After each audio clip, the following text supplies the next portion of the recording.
The maid's heart. They say love knows no boundaries, no class, no rules.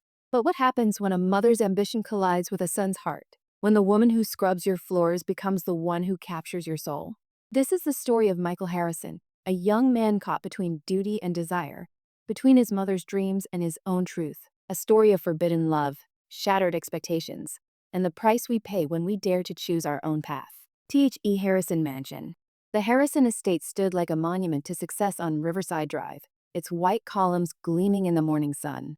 Inside, Victoria Harrison moved through her domain with the precision of a general inspecting troops. Everything had to be perfect. Everything always had to be perfect. Elena, Victoria's voice echoed through the marble hallway. The silver needs polishing before the Vanderbilts arrive for dinner. Yes, Mrs. Harrison.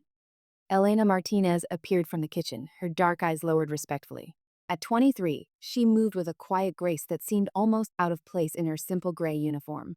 She'd been working for the Harrisons for 2 years now, ever since she'd arrived from California with nothing but a backpack and dreams of saving enough money to attend nursing school. Victoria barely glanced at her. To Victoria, Elena was simply part of the furniture, useful, necessary, but ultimately invisible. What Victoria didn't know was that her son, Michael, saw Elena very differently. Michael Harrison was 25, fresh out of Harvard Business School, and everything his mother had ever wanted him to be. Tall, handsome, with his father's sharp jaw and his mother's piercing blue eyes. He was being groomed to take over Harrison Enterprises, the real estate empire his grandfather had built from nothing. But Michael had a secret. For the past 6 months, he'd been falling hopelessly in love with a woman who cleaned his childhood home. It had started innocently enough, a smile in the hallway, a shared joke about his mother's obsession with the perfect flower arrangements. Then came the conversations, real conversations, when Victoria was out at her charity luncheons or country club meetings. Elena told him about growing up in a small town, about her father who'd worked 3 jobs to support their family, about her dream of becoming a pediatric nurse.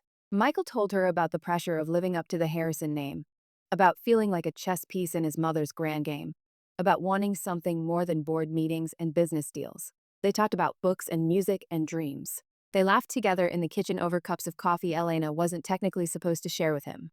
And slowly, without either of them quite meaning for it to happen, they fell in love. The secret. You're playing with fire, whispered Maria, the cook, catching Elena daydreaming by the window one afternoon.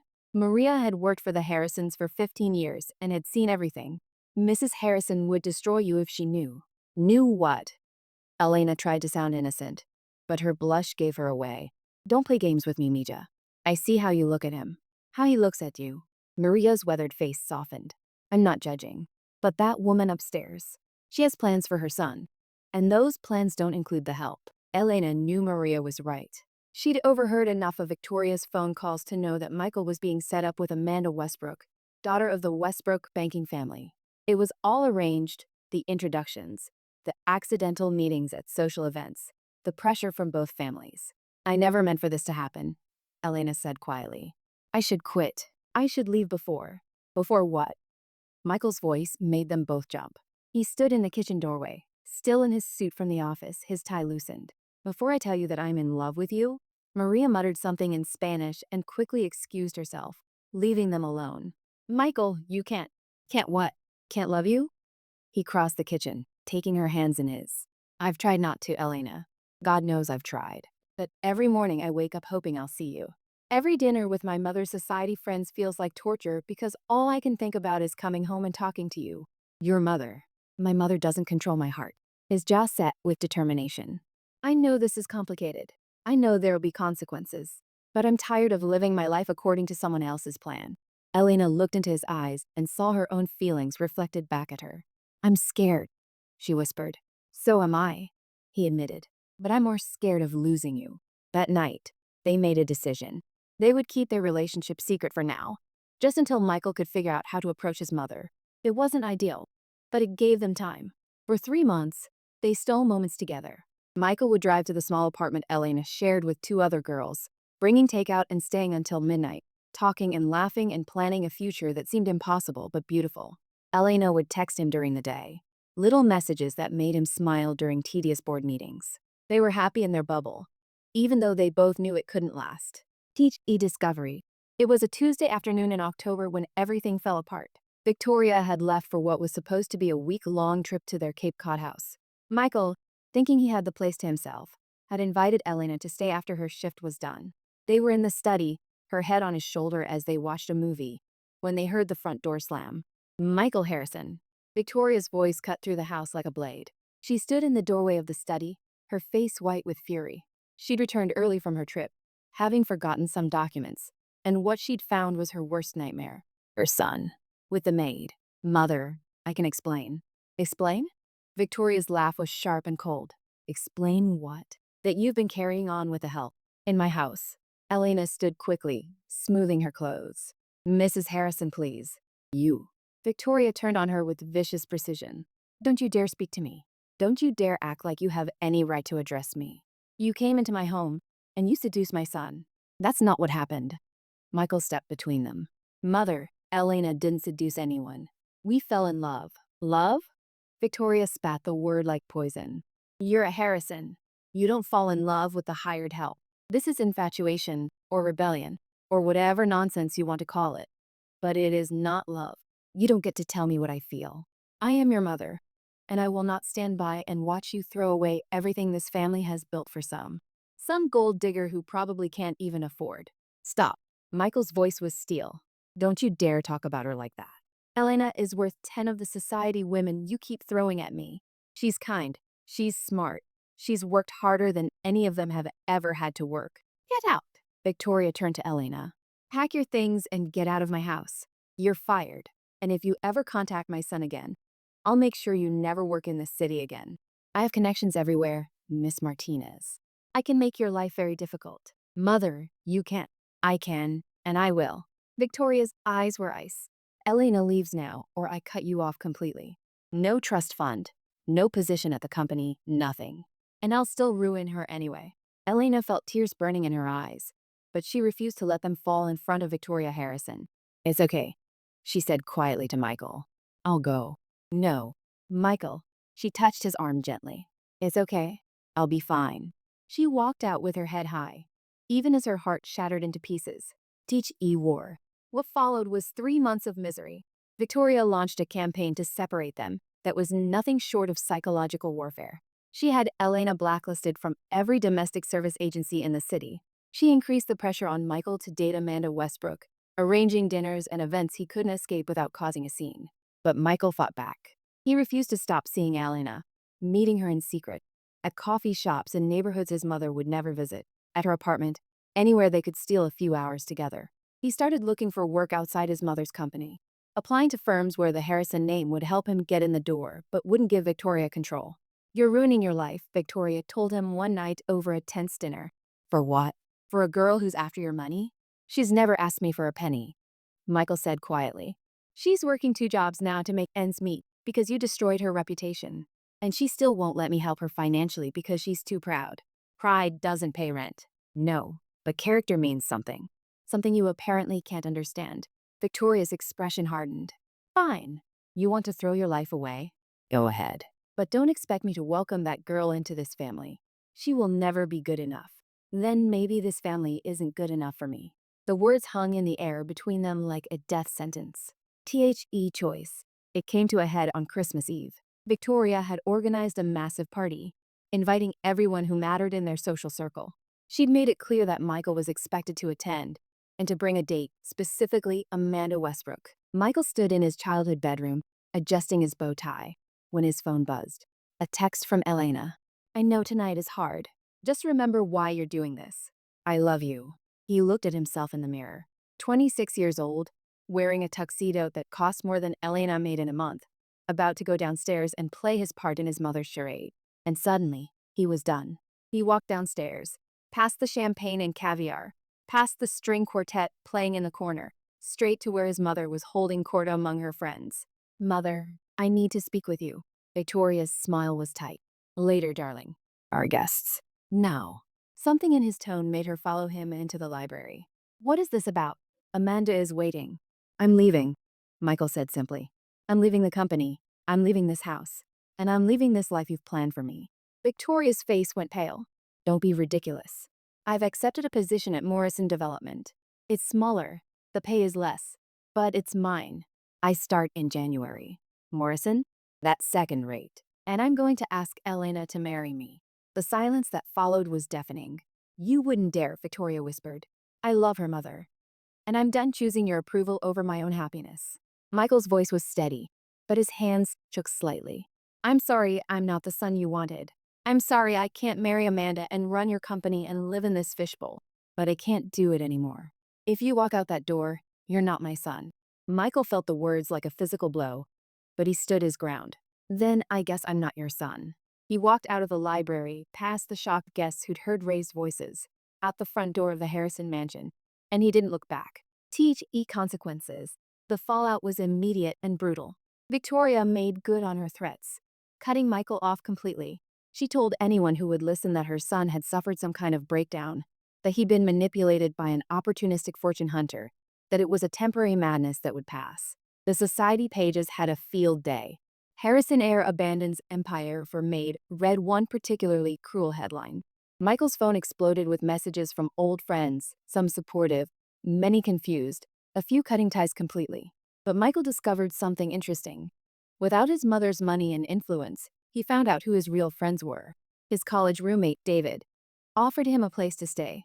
His cousin Rachel, whom Victoria had always dismissed as too liberal, called to offer support. And Elena stood by him through all of it, even though she felt guilty that he'd sacrificed so much. You could go back, she told him one night in David's cramped guest room.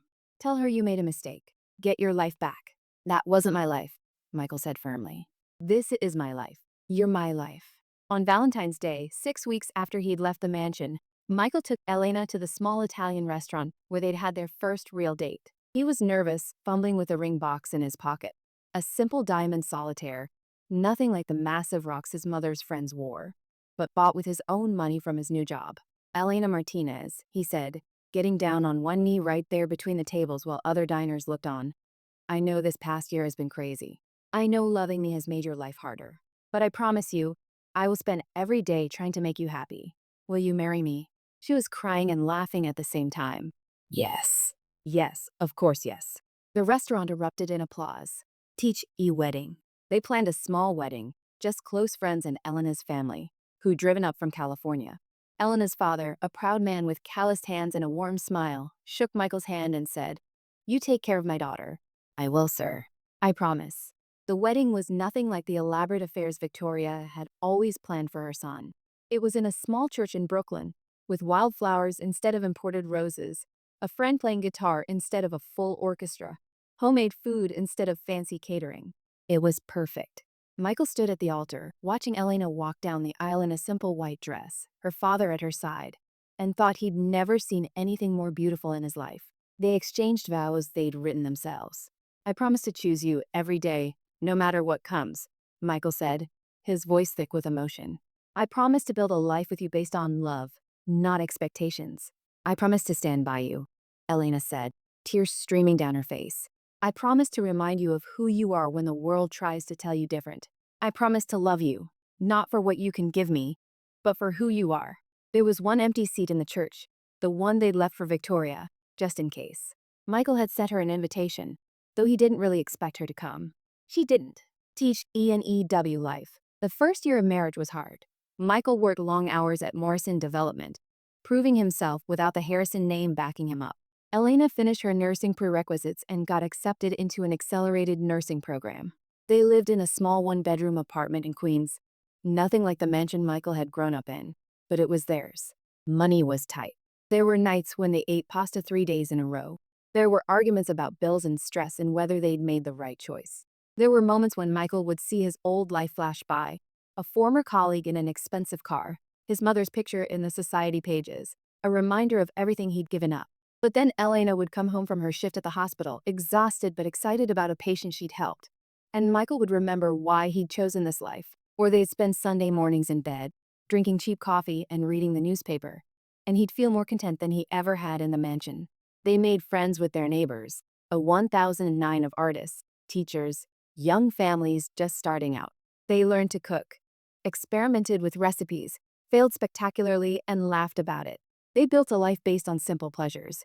Walks in the park, movie nights at home, weekend trips to visit Elena's family. Michael's cousin Rachel became a frequent visitor, bringing wine and gossip from the family. Through her, Michael learned that his mother had told everyone he'd eventually come to his senses in return, that she was holding his position at the company open, that she refused to acknowledge Elena as his wife. "She's hurting," Rachel said carefully one evening. "I'm not excusing what she did, but losing you has been harder on her than she'll admit." "She didn't lose me," Michael said quietly. "She drove me away. There's a difference." Still, he sometimes thought about his mother, wondered if she was happy, wondered if she ever regretted her choices. The twist. It was 2 years after the wedding when everything changed again. Michael was at work when he got the call. Rachel's voice was shaking. "Michael, it's your mother. She's had a stroke. She's at Presbyterian Hospital." He stood frozen in his office, the phone pressed to his ear. Part of him wanted to ignore it, to tell himself that Victoria had made her choice and he'd made his. But a larger part of him couldn't ignore the fact that she was his mother, and she was sick. "I'm on my way," he said. He called Elena, told her what happened. She said simply, "I'll meet you there." At the hospital, Michael found his mother in ICU, looking smaller and more fragile than he'd ever seen her. The great Victoria Harrison, always so perfectly put together, lying in a hospital bed with tubes and monitors, her face slack on one side. The doctor explained that she'd had a severe ischemic stroke. She would likely survive, but there would be significant recovery needed. She'd need help, constant care, physical therapy. "Does she have family who can assist?"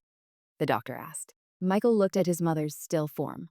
All her society friends, all her connections, all her carefully cultivated relationships, where were they now? "Yes," he said quietly. "She has me." Healing. Elena found him in the waiting room an hour later. She sat beside him, taking his hand. "You don't have to do this," she said softly. "After everything she did to us." "I know," Michael said, "but I can't just abandon her. That would make me like her, and I don't want to be like her." Elena squeezed his hand. "Then we'll do it together." What followed was the strangest 6 months of Michael's life. Victoria moved into their small apartment. There was nowhere else for her to go. Her mansion had to be sold to pay mounting debts. Apparently, she'd been living far beyond her means for years, and the stroke had exposed the financial house of cards she'd built. The woman who'd once fired Elena now depended on her for everything. Elena, who could have been bitter and vengeful, was instead professional and kind. She helped Victoria with physical therapy exercises. She made sure she took her medications. She cooked meals that fit her dietary restrictions. At first, Victoria was silent and furious, her eyes shooting daggers whenever she could manage to focus them. But slowly, as the weeks passed and her recovery progressed, something shifted. One day, Michael came home from work to find Victoria and Elena in the kitchen. Elena was teaching her a simple exercise to improve her hand mobility, and Victoria was actually following instructions from the woman she'd once treated as beneath her. "Good," Elena was saying encouragingly. "You're getting stronger every day." Victoria's speech was still slurred from the stroke, but she managed to say, "Thank you." It was the first time she'd thanked Elena for anything. Progress was slow. Victoria had good days and bad days. On bad days, glimpses of her old arrogance would flash through. But on good days, Michael saw someone he'd never known, a woman humbled by circumstance, beginning to see the world differently.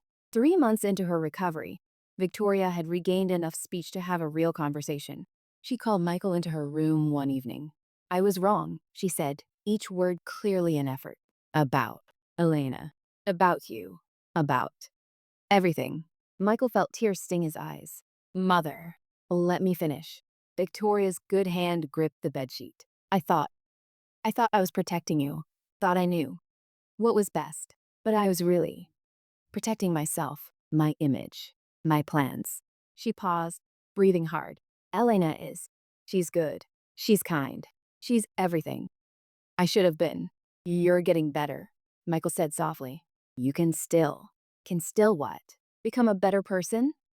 Victoria's laugh was bitter. "Maybe, if you both can forgive me." Michael looked at this woman who'd caused so much pain, who'd tried to ruin his happiness, who'd driven him away, and he saw not a villain, but a deeply flawed person who'd let fear and pride rule her life. "We already have," he said. Transformation. Victoria's recovery became more than physical. As her body slowly healed, so did her perspective on life. She started asking Elena about her nursing studies, actually listening to the answers. She asked about Elena's family, remembered details, asked follow-up questions. She even started speaking Spanish with Elena's mother during video calls, using an app to learn basic phrases. One day, Victoria asked to see photos from their wedding. Michael hesitated, but Elena pulled out their small album. They sat together on the couch, Michael on one side of his mother, Elena on the other, going through pictures. "You look happy," Victoria said, touching a photo of Michael and Elena laughing together. "Really happy. I don't think I ever looked that happy, even at my own wedding." "Why not?" Elena asked gently. Victoria was quiet for a long moment. "Because I married who I was supposed to marry, did what I was supposed to do, never asked what I wanted." She looked at Elena. "You're braver than me, both of you." It wasn't a complete transformation. Victoria still had moments of snobbery, still occasionally said things that were classist or out of touch. But now, when Michael or Elena called her on it, she apologized and tried to do better. 6 months after the stroke, Victoria was strong enough to move into her own place, a modest apartment in a middle-class neighborhood. Nothing like the mansion, but comfortable. She'd started doing volunteer work at the hospital where Elena worked, helping other stroke patients with their recovery. "It's strange," she told Michael one day. "I spent my whole life trying to be someone important, trying to be respected, but I never felt as useful, as valued, as I do now, helping people who can't pay me, who can't do anything for my social status." "That's because real value doesn't come from status," Michael said. "It comes from how you treat people." Victoria smiled, a real smile, not the tight, social smile Michael had grown up with. "You learned that without me. Maybe despite me. I learned it from Elena," Michael said. "And now you're learning it too." Unexpected. 2 years after Victoria's stroke, Elena graduated from nursing school. The entire family gathered for the ceremony. Elena's parents and siblings from California, Michael's cousin Rachel, and Victoria, walking with a cane but walking independently. When Elena's name was called and she crossed the stage to receive her diploma, Michael cheered louder than anyone. And sitting beside him, tears streaming down her face, Victoria applauded too. At the celebration dinner afterward, Victoria stood up, leaning on her cane, and asked for everyone's attention. "I want to say something," she began, her speech still slightly slurred but much improved. "4 years ago, I tried to destroy my son's happiness. I tried to ruin Elena's life, because I was afraid of what people would think, because I cared more about appearance than truth." The table was silent. "But these two people," Victoria continued, gesturing to Michael and Elena, "they taught me what love really means, what family really means. Elena, you could have hated me. You had every right. But instead, you showed me kindness when I was at my weakest. You taught me what grace looks like." She turned to Michael. "And you, my son, you gave up everything I thought mattered, and you gained everything that actually does." Victoria raised her glass. "To Elena, to your new career, and to both of you for teaching an old woman that it's never too late to change." Everyone raised their glasses, many of them wiping away tears. Later that night, after everyone had gone home, Michael and Elena stood in their apartment, a bigger place now, in a better neighborhood, but still modest by Harrison standards. "Did you ever think," Elena asked, "when you first smiled at me in that hallway 5 years ago, that we'd end up here?" Michael pulled her close. "Not in a million years. I thought I'd end up in some loveless marriage, running my mother's company, wondering if there was more to life." "Are you happy?" Elena asked. "Really happy? No regrets about what you gave up."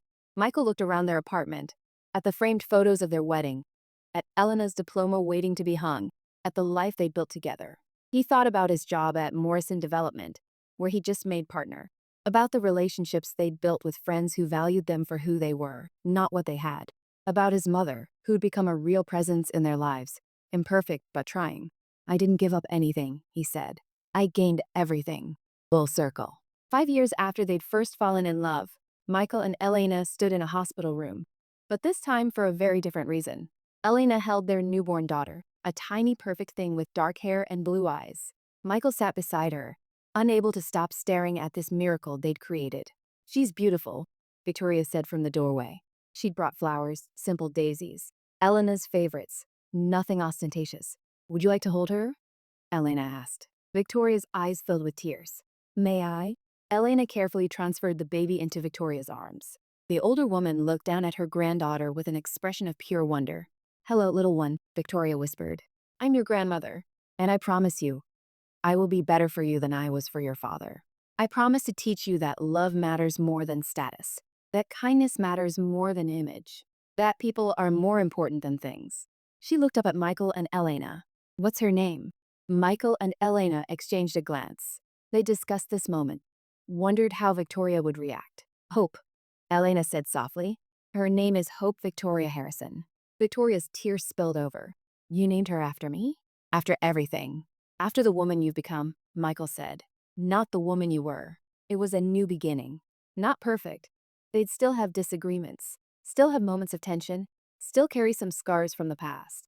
But they'd built something real, something based on forgiveness and growth, and the understanding that people can change. As Michael watched his mother hold his daughter, his wife beside him, he thought about the journey that had brought them here. The pain, the sacrifice, the struggle. And he knew, without question, that it had all been worth it. Love had won. Not easily, not without cost, but completely. Outro. They say you can't choose your family, but maybe that's not quite true. Maybe family isn't just about blood. It's about the people who choose to stand by you, who choose to grow with you, who choose love over everything else. Michael chose Elena. Elena chose Michael. And even Victoria, in her own way, chose to become someone worthy of their love. In the end, the greatest ruins weren't the ones caused by Victoria's rejection. They were the walls of prejudice and pride that came crumbling down, making room for something far more beautiful to grow.